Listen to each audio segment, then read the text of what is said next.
Magandang umaga sa lahat. Ngayong umaga ay babasahin po natin ang ika-29 na kabanata ng Kronika at ang magbabahagi ng salita ay si Pastor Jason. Ang kabanatang ito ay panibagong pahina. Bago po ang kabanatang ito ay napakarami pong mga hari ang hindi naging maayos. Ngayon ay nasa kwento na po tayo ni Haring Hezekiah. Siya ay napakahalagang hari lalo na sa libro ng Kronika. Mayroon pong 4 na kabanata tungkol sa kanya sa librong ito. Maliban kay Haring Solomon, isa po siya sa pinakamahalagang hari sa librong ito. Bakit po siya napakahalaga?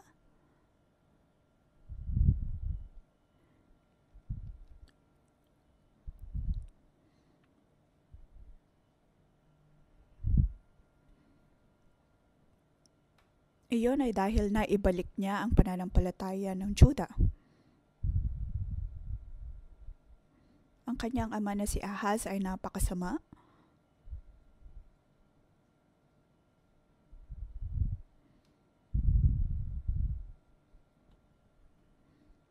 Na sinunog ang mga bata o kaya mga anak para lamang sa pagpupuri sa mga Diyos-Diyosan. At isinara din ang templo ng Diyos.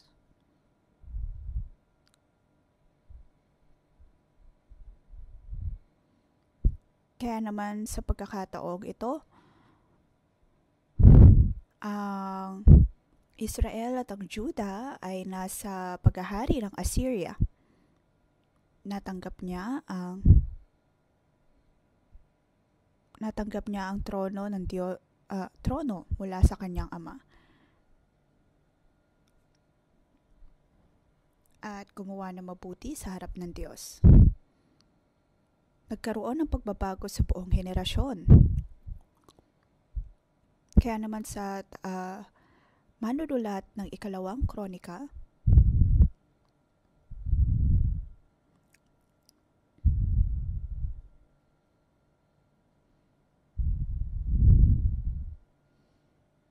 ang mga taga-Israel ay nasa napakahirap na sitwasyon dahil nawala na ang kanilang bayan. Pagkatapos sila ay bumalik sa Jerusalem. At ano ang kanilang gagawin sa pagbagsak ng kanilang kaharian. Noon ay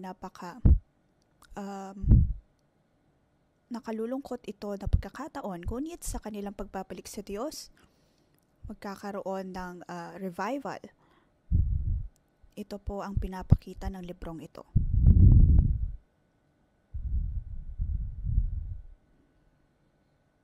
Ang pinakapunong o kaya pangunahing bersikulo ng kabanatang ito ay nasa bandang dulo.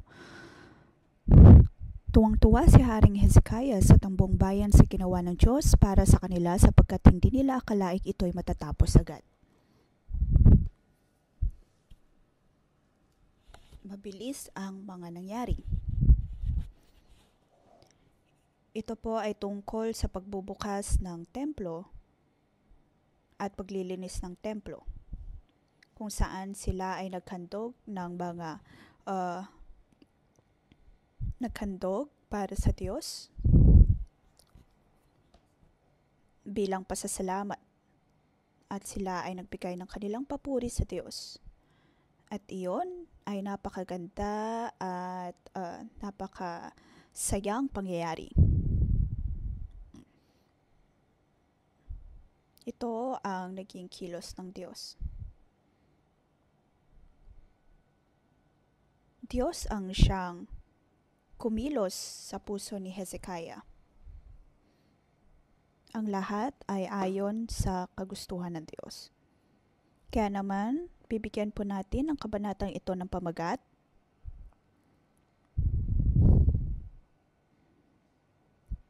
Tumugon sa Diyos dahil ang revival ay kanya nang inihanda.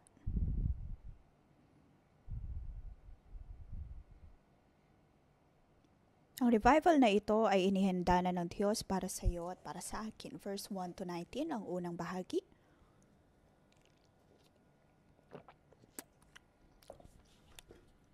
Huwag mag-alangan na tumugon sa pagtawag ng Diyos. Verse 11.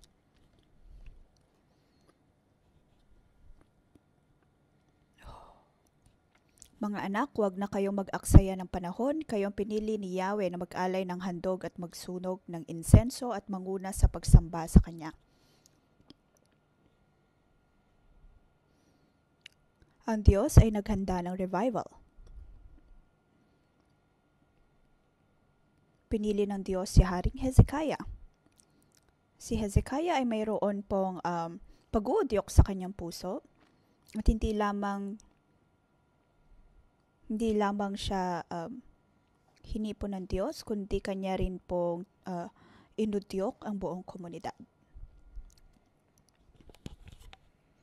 Sinasabi po ng Diyos na wag na silang mag-aksaya ng panahon dahil sila ay pinili ng Diyos. Dapat po nating malaman na tayo po ay pinili ng Diyos. Wala po dapat sa atin ang nag-aaksaya ng panahon. Dapat po tayong tumugon agad sa pagtawag ng Diyos. Verse 1.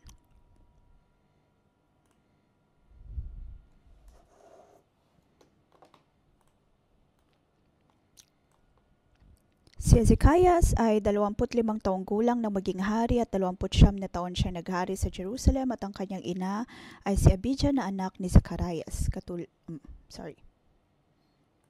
At ginawa niya kung ano ang kanyang katulad ng kanyang ninunong si David, gumawa siya ng kalugod-lugod sa paningin ni Yahweh.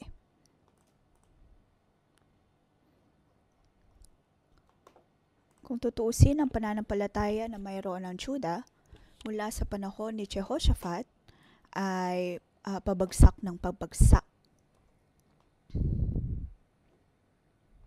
Hanggang sa panahon ni Haring Hezekiah.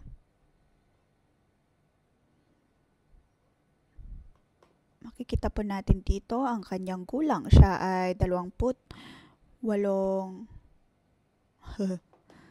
taong gulang na.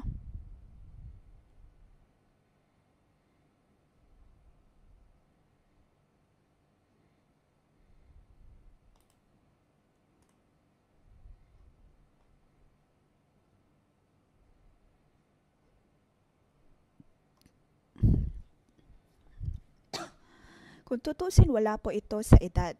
Hanggat tayo po ay handa na maglingkod sa Diyos, tayo ay kanyang gagamitin. Katulad ng kanyang pagkilos sa buhay ni Hezekiah, kanyang ginawa kung ano ang mabuti sa harap ng Diyos. Ang kanyang ama ay hindi rin naman mabuti. Sa mas maraming paghihirap na kanya nararanasan ay higit pa siyang nagkakasala sa Diyos.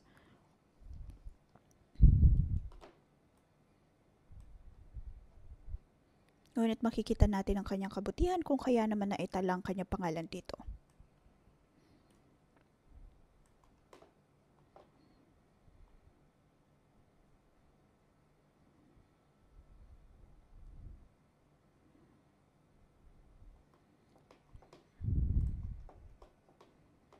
Mayroon pong isang bagay na napakahalaga dito.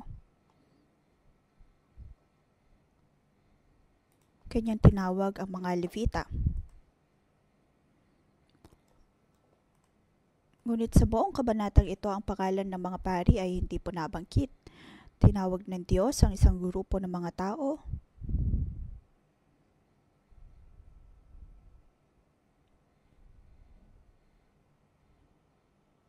ang ngalan ni Hezekiah ay narito at naihanda. Si Hezekiah ay ginamit ng Diyos. At paano naman ang grupo na inihanda ng Diyos para kay Hezekiah? Hindi lahat ay handa na magamit ng Diyos.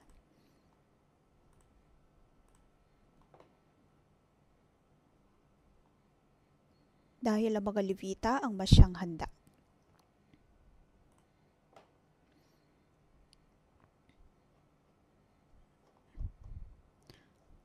Verse 3, sabi po dito, Sa unang buwan ng mga unang taon ng paghahari ni Hezekiah, pinabuksan niya ang mga pintuan ng templo at pinaayos ito. Maaring sa ating imahinasyon ay binuksan ang pintuan pagkatapos ay nilinis ang lugar. Ngunit hindi lamang po nila basta itong nilinis, bagkus ay hinanap din ang mga pari, ang mga Levita at nagsabi na dapat po nilang pakalinisan ang kanilang mga sarili. Ang templo ay dapat na maisaayos at dapat na malinis. Ngunit para sa mga taong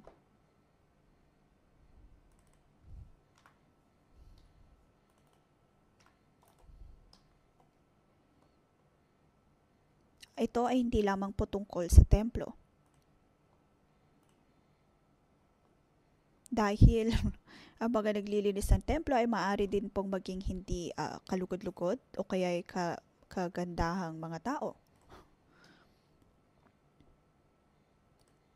Ibig sabihin, pinapakita po nito na napakahalaga kung sino ang maglilinis ng templo. Iyon ay dapat din mga tao na handang linisin ang kanilang mga sarili.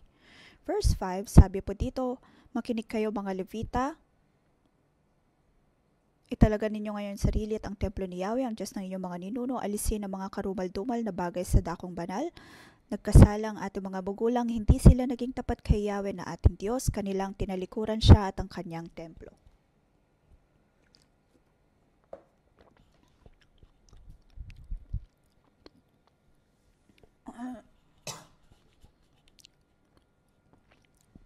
Pag-isipan po natin, siya ay 25 taong gulang lamang.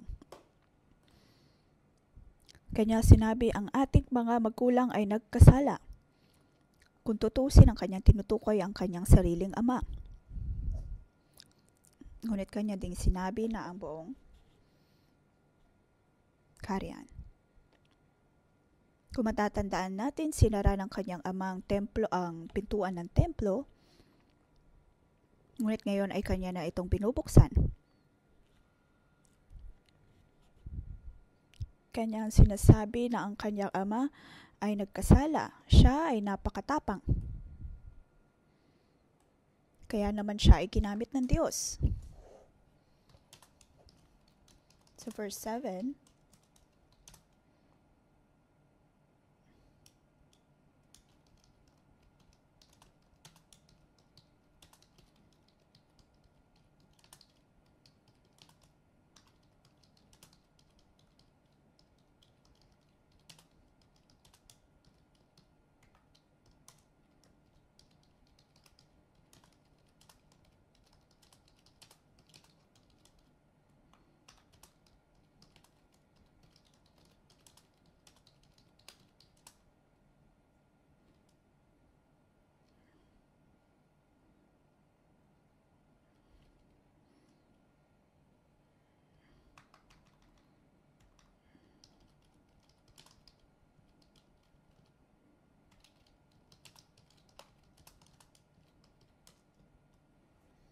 dito kanyang sinasabi ng kanilang mga magulang ay nagkasala, kung kaya naman dapat silang bumalik kay Yahweh.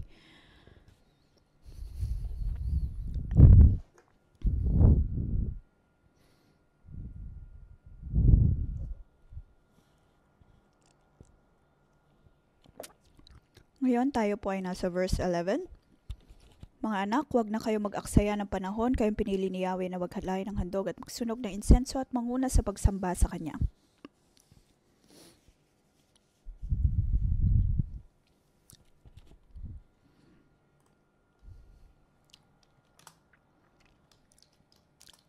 Dapat po nating sampalatayanan na tayo ay espesyal na grupo na pinili ng Diyos.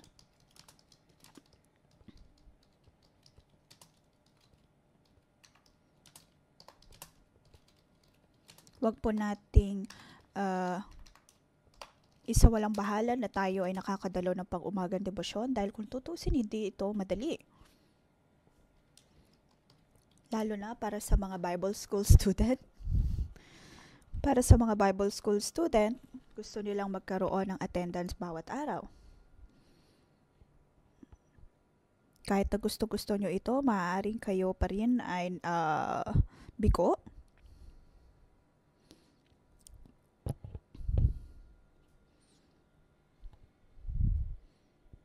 Maaaring akala ninyo ay lagi na kayo narito, ngunit 50% lang pala ang inyong marka. Ngunit huwag kayo mag-alala dahil maaaring may mga coworker na mas malala pa kaysa inyo. Ngunit ang pinakamahalaga sa lahat ay ang puso na mayroon kayo sa pagdalo. Maaaring pakiramdam ninyo ay wala kayong sapat na kalakasan upang makapagpatuloy. Halimbawa, pumunta kayo sa lugar na ito ngayong umaga. Huwag ninyong isipin na napakaraming mga tao.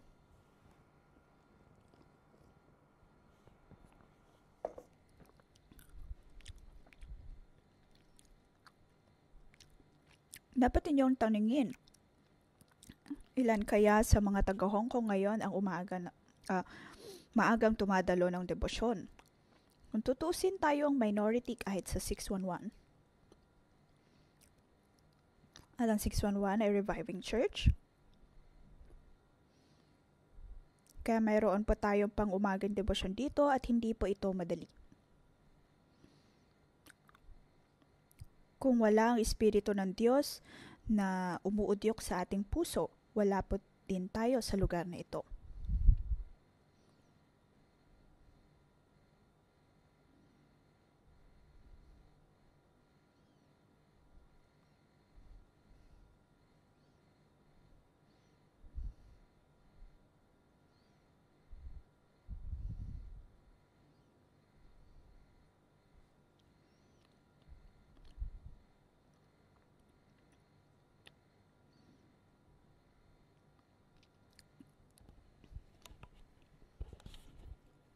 Kayo ay pinili ng Diyos upang maglingkod sa Kanya at magsunog ng insenso. Dapat po tayong tumugon sa pagtawag ng Diyos sa atin at panghawakan ng Kanyang mga salita.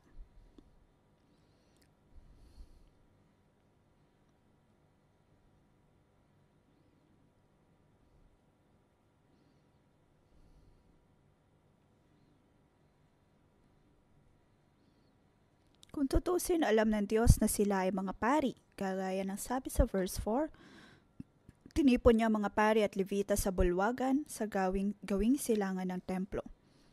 Sila ay mga pari. Ngunit ng kanyang pinangalanan ng mga tao,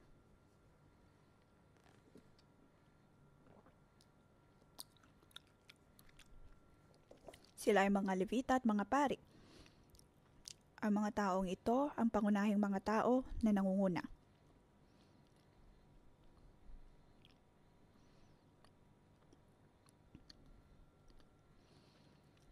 At sila ay nagsimula sa verse 12. Hanggang verse 17.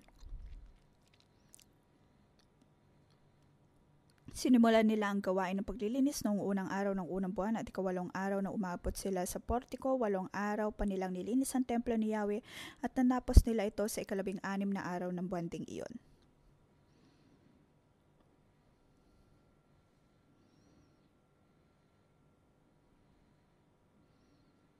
Ang unang bagay na kanilang ginawa sa verse 17, nilinis ang kanilang sarili at nilinis ang templo ni Yahweh. Sunod, verse 20 hanggang verse 36. Matapos ang kanilang paglilinis, anong kanilang ginawa? Nais ni Hezekiah na magkaroon ng tipan sa Diyos. Ito po ay pagkakasunod-sunod. Una, siya ay humingi muna ng tawad, kapatawaran sa Diyos. Kanyang dinala ang mga handog. Verse 23 at 24 ay tungkol po sa handog para sa mga kasalanan. Sa buong libro ng Kronika, ito lamang po ang natatanging kabanata kung saan nabanggit ang paghahandog ng kasalanan. Kaya naman si Hezekiah, bilang kinatawan ng mga tao, kinatawan ng kanyang mga ninuno, siya ay tumulog sa Diyos at nagsabi, Panginoon, kami ay nagkamali. Ang buong pagbabalik, Ang pagbabalik ng Israel ay nagsimula sa paghahandog ng handog para sa kasalanan.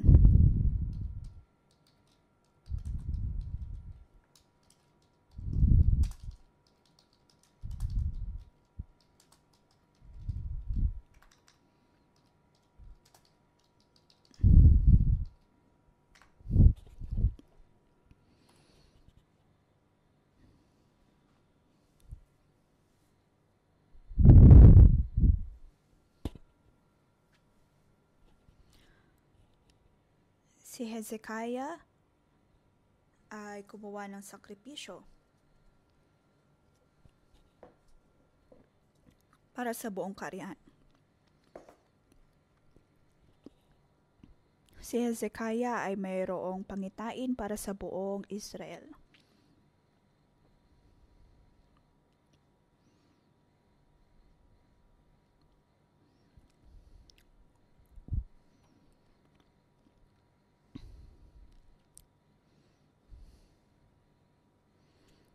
Verse 27-28.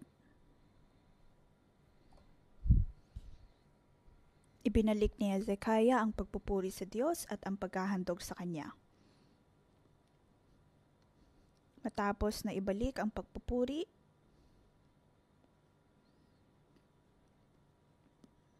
verse 21, sabi po dito, may dala silang 7 toro, 7 lalaking tupa, 7 kordero at 7 lalaking kambing na handog pang kasalanan para sa kaharian sa templo at sa Juda. Ito marahil ang bahagi sa buong Biblia na makikita po natin ang pinakakaunting kaloob.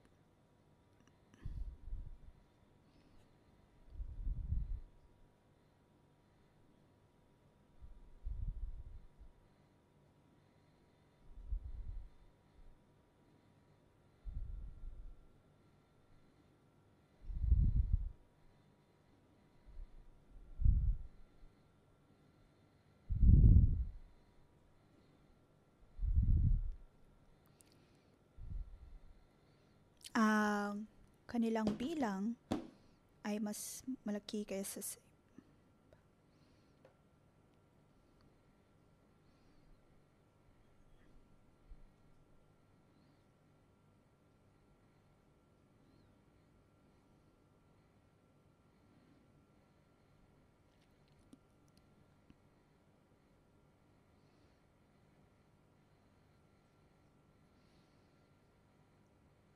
ayon sa batas ni Moses, kung sino man ang nagbalat ng mga hayop, sila din ang dapat na maghandog.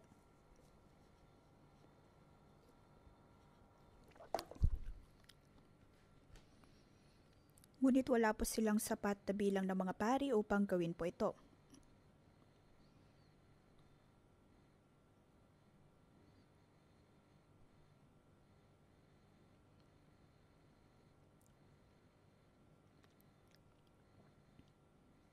Kaya naman si Hezekiah ay gumawa ng desisyon. Hayaan ang mga Levita na gawin ito. Sa verse 34,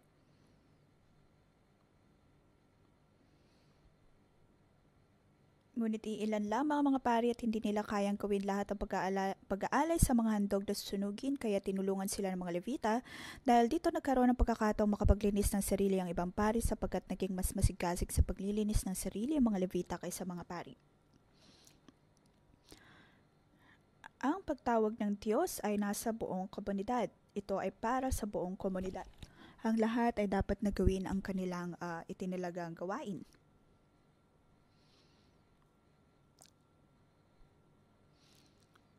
Ngunit mayroong pong mga tao na mas seryoso pagdating sa kanilang pagkakatawag. At makikita po natin dito na ang mga Levita ang pangunahing dahilan ng revival.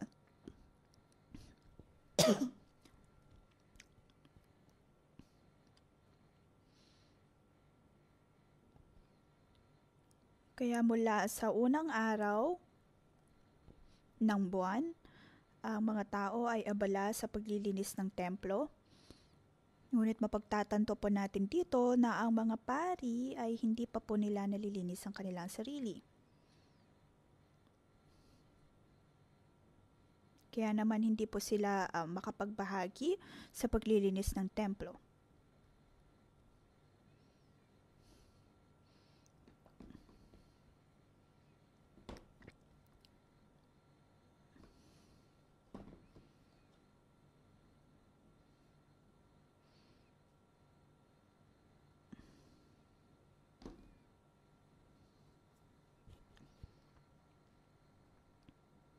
Ito po ay magandang pagpapaalala po sa atin. Kung tayo po ay mayroong pagkakatawag, dapat po nating ihanda lagi ang ating sarili. Dahil kung hindi, kung darating ang pagkakataon,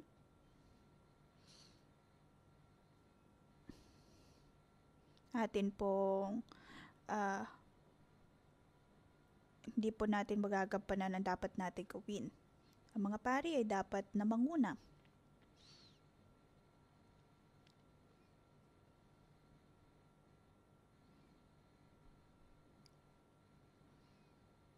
Ngunit wala pong pari na nabanggit po dito.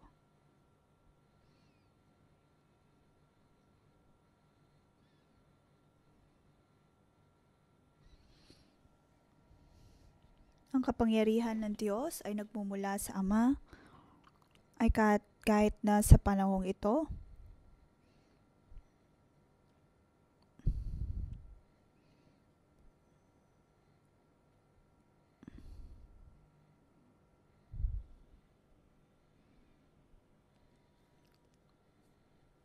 ang mga pari ay dapat na tumulong sa paggawa ng mga sakripisyo.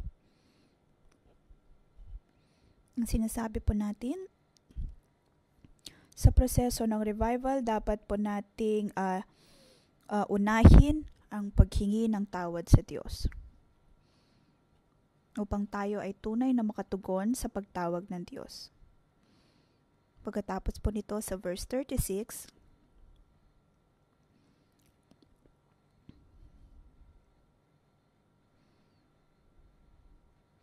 si Hezekiah at ang buong mga tao, ang lahat ng mga tao ay nagpuri. Bakit ang buong pangyayari na ito ay naganap? Isang dahilan ay dahil ang mga pari ay napaka-passive.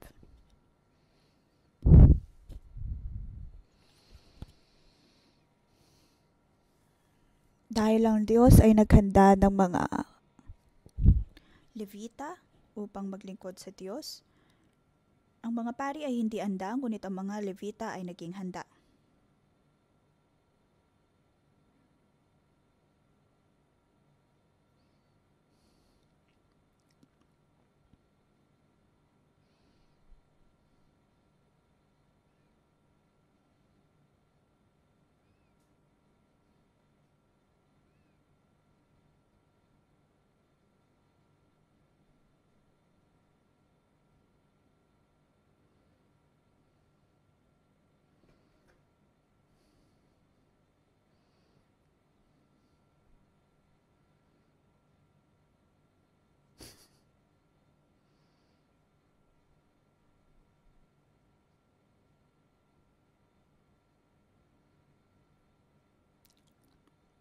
Kung kayo ay inudyok ng Diyos, gawin lamang kung ano ang kanyang pinapagawa.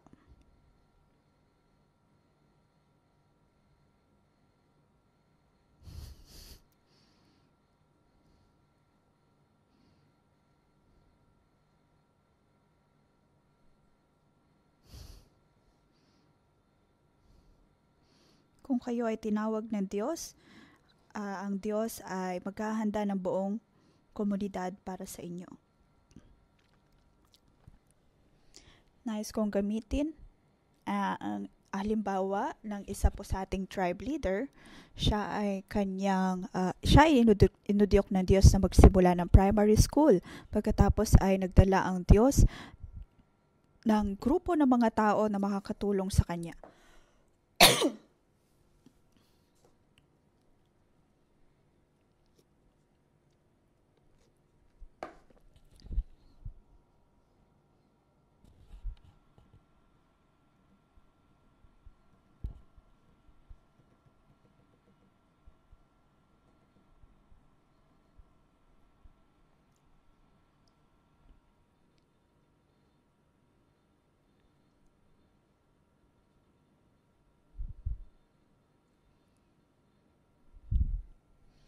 Ang Diyos ay naghanda na maraming bagay para sa atin.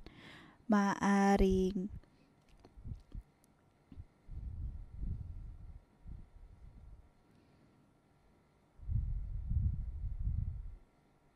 ito ay issue ng ating kaisipan. Naway tulungan po tayo ng Diyos. Tayo ay pinili ng Diyos. At dapat po tayong tumugon sa Kanya ng buong tapang. At sundin ng Diyos sa revival na Kanyang ginagawa. Atin pong purihin ang Diyos. Revival. Tayo po ay tumugon sa Diyos.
Ngayon, nagbahagi si Pastor Jason.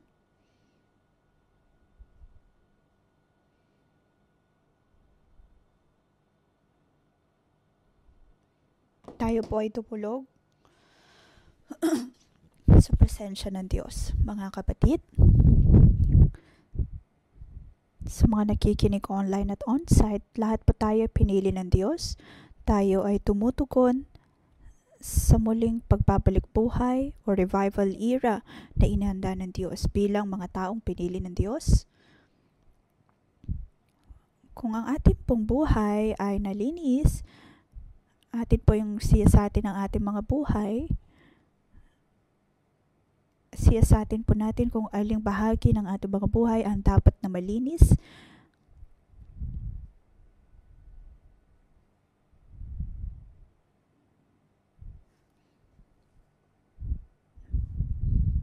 Tayo ay magpasalamat sa Diyos dahil tayo ay Kanyang pinili, at pasalamatan ng Diyos sa pagbibigay sa atin ng pag-uudyok at ng determinasyon na makadulog sa Kanya. Purihin po natin ang Diyos. Panginoon, pinupuri ka namin. Maraming salamat, O Diyos, sa iyong pagpili sa amin.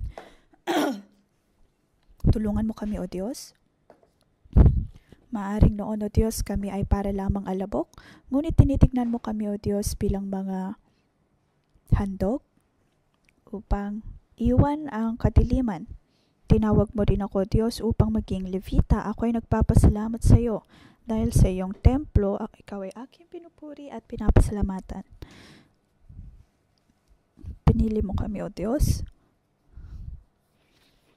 upang kami ay maging bahagi ng iyong plano. Ang iyong kalooban nawa ang siyang mapangyari at magbigay ka ng liwanag sa aming grupo at sa buong Hong Kong.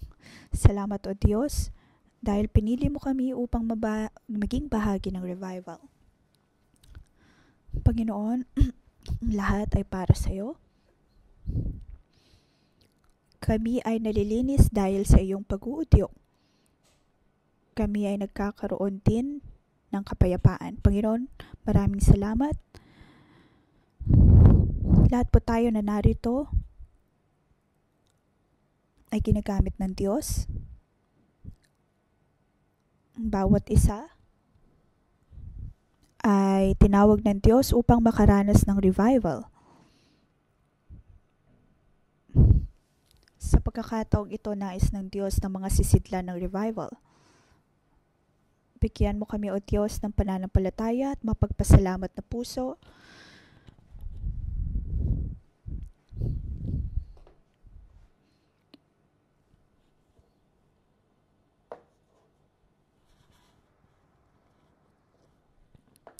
Si Hezekiah ay 25 taong gulang lamang na maging hari. Ang kanyang ina ay si Abijah. Ito ay pangalan na inalala ng Diyos. Nais ko pong tawagin ang bawat isa na tinawag bilang nanay ng Diyos, ina. Pinapahalagahan ng Diyos ang bawat ina. Atin po bang pinapahalagahan ang ating posisyon bilang mga ina? Atin po ilagay ang ating kamay sa ating mga puso at magpasalamat sa Diyos. Panginoon, maraming salamat sa iyong pagpahandog sa amin ng posisyon na ito, sa aming pagtuturo sa aming mga anak. Maaring may mga pagkakataon na kami ay nadidismaya, o kaya ang ilan sa ating mga anak ay lumaki na at wala na tayong sapat na impluwensya sa kanila, ngunit pinapahalagaan ng Diyos ang bawat ina. Bilang mga nanay, atin pong ipanalangin ang ating mga anak. Panginoon, naway ibalik mo ang aming pagkakakilanlan bilang mga nanay. Naway mayakap po namin ang pagkakakilanlan na ito, na kahit nasaan man ang aming mga anak, maaaring noon na hindi namin alam kung paano maging ina, kung kaya nasaktan namin sila. Ngunit, O Diyos, ngayon kami ay narito, amin pong hinihinga ng tawad ang aming pagkukulang at pagkakasala. Panginoon, patawarin mo kami kung hindi po namin alam kung paano maging ina, at nagiging dahilan upang batisod sa pananampalataya ang aming mga anak. Ngunit Panginoon, sa aming paghingi ng tawad, alam po namin na ang iyong kabutihan ay saapat upang kami patawarin. Ikaw ay kikilos sa aming mga buhay at iyong tutulungan ang bawat anak. Tutulungan na makabalik ang bawat anak, makabalik sa iyong kalooban. Walang imposible sa iyo, O Diyos. Atin pong itaas ang ating mga kamay at ating ipanalangin na makapanumbalik ang ating mga anak sa Diyos. Ayaw po natin maging pabaya ating sampalatayanan na sila ay mga sisidlan din ng Diyos. Atin pong ipanalangin ng ating mga anak. Panginoon, kami ay dumudulog sa iyo at nananalangin. Banal na Espiritu, naway buksan mo ang mata ng bawat inang narito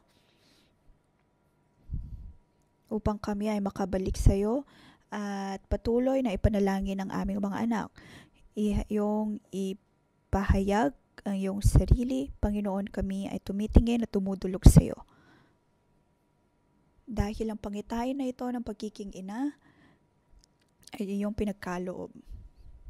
Gagamitin ng Diyos ang inyong mga anak.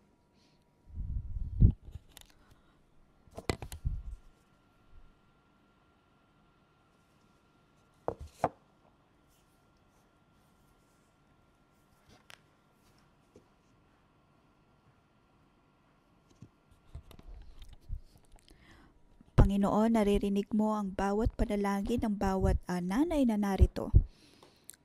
Ang aming puso ay naniniwala sa iyo. Abijah.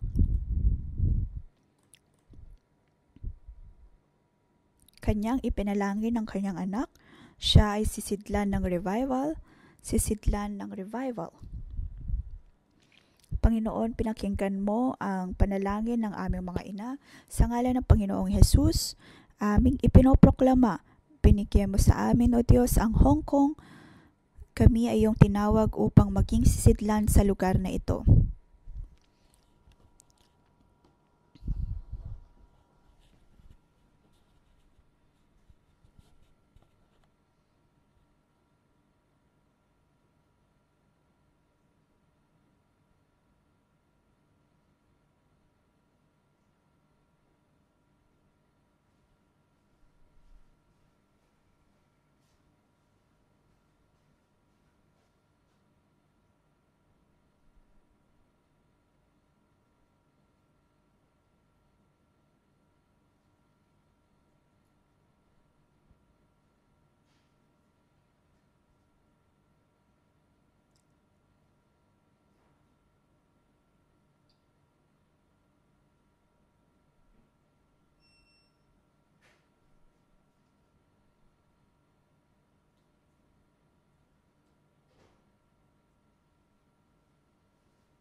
Sa mga salitang atin pong nabasa, sabi po sa huling bersikulo, tuwang-tuwa si Haring Hezekiah sa tambong bayan sa ginawa ng Diyos para sa kanila sapagkat hindi nila akalaing ito'y matatapos agad. Inudyok ng Diyos si Hezekiah at naudyok din ang buong sambayanan. Kung tayo po ay magkakaroon ng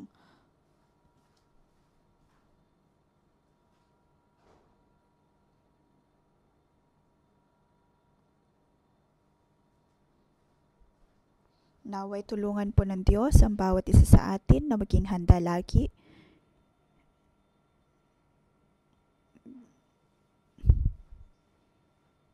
Magkaroon po tayo ng puso na tunay na dumulog sa Diyos.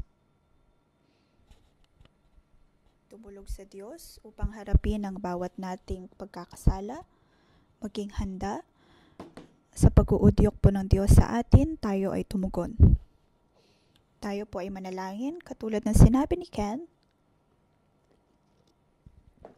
Siyasatin natin ang ating mga buhay kung saan po tayo naging pabaya.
Ano ginagawa?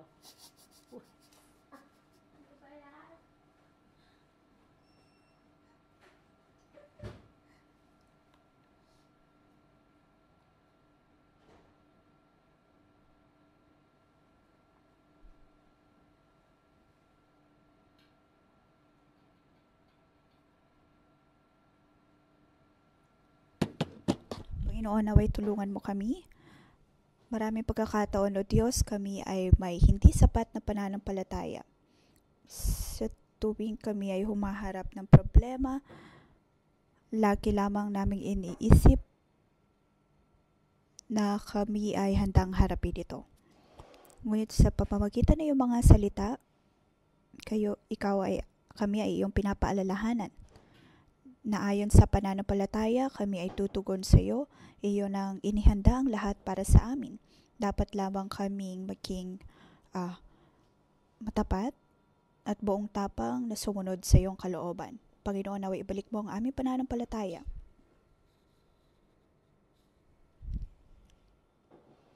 Madalas kami ay napaka-negatibo.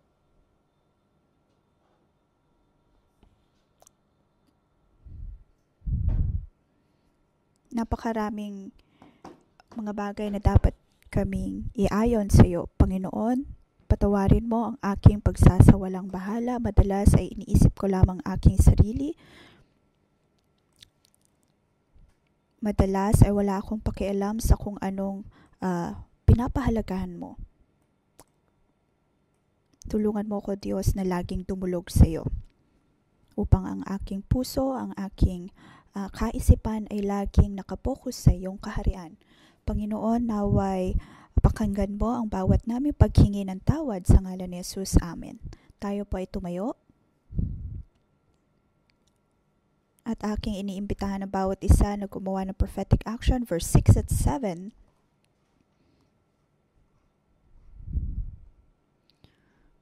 Nagkasala ang ating mga magulang, hindi sila naging tapat kay Yahweh na ating Diyos. Kanilang tinalukuran siya at ang kanyang templo. Isinara nila ang mga pintuan sa portiko.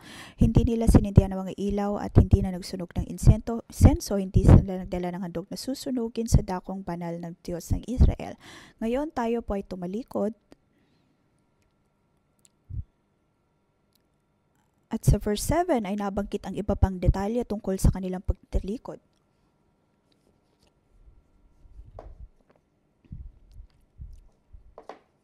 Kung tutuusin, ang naunang hari ay hindi makadulog sa templo dahil nagkaroon siya ng ketong at naisara ang pintuan ng templo.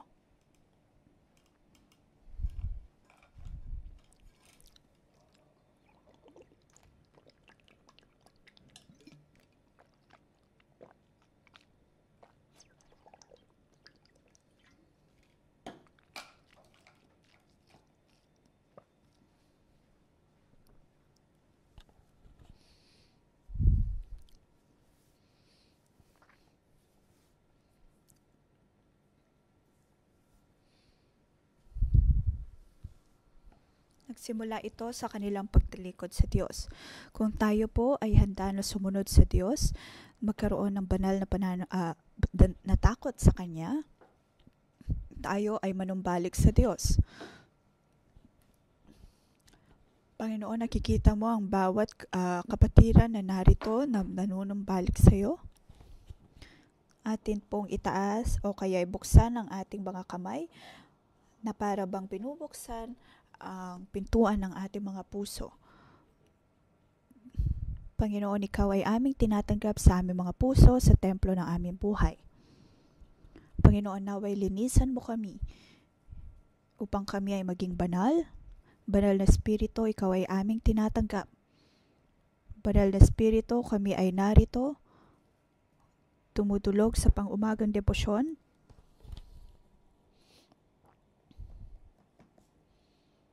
Amin sinasabi, O Diyos, na handa kaming matanggap ang iyong kalooban. Panginoon, naway punuin mo kami. Tanggalin mo, O Diyos, ang aming kahangalan. Banal na Espiritu, ikaw ang siyang pumuno sa amin. Sa amin pong mga buhay, naway magliwanag ka. mula araw at gabi, anumang aming gagawin, ang lahat ay ayon sa iyong kalooban.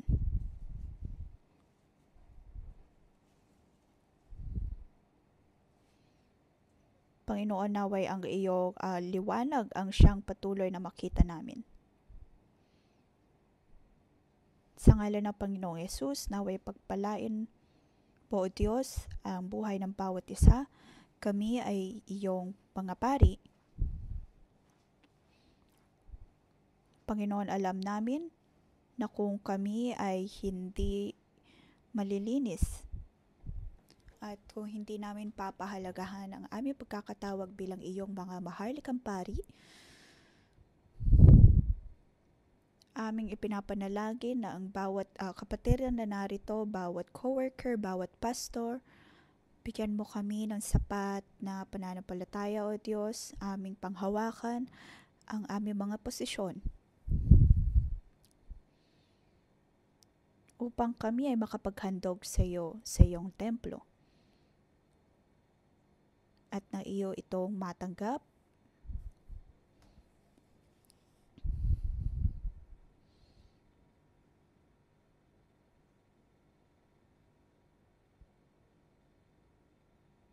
atin pong itaas ang ating mga kamay.